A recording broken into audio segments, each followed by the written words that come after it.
Sapphire, Diamond. Gamit niyo ba yung mga yan? Opo. Bukas na kami magliligpit, Sir Julian, na kasi pagod kami. Oo nga, tulog mo na Tara. kami, Sir Julian. Tulog po tayo. Basta tayo mamaya.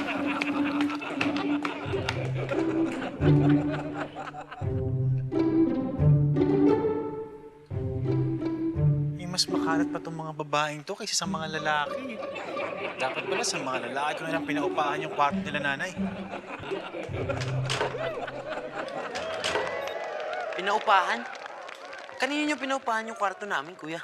Doon, sa dalawang Joey! Kuya! Joey!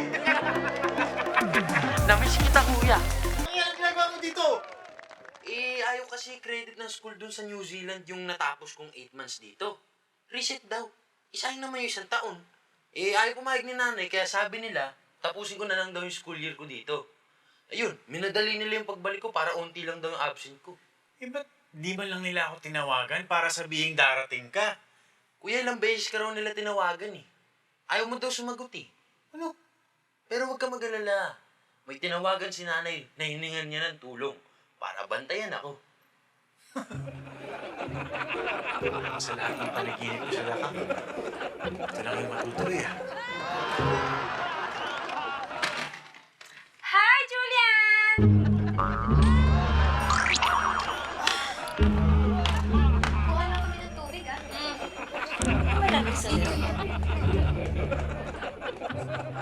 Sino yung mga yan? Tita, mga tenants ko.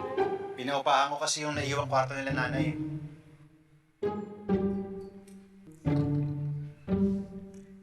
Sa inyo bang mga gamit to? Opo.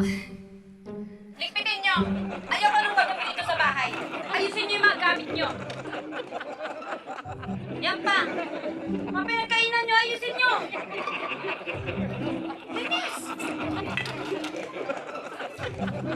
Miss kita, kuya.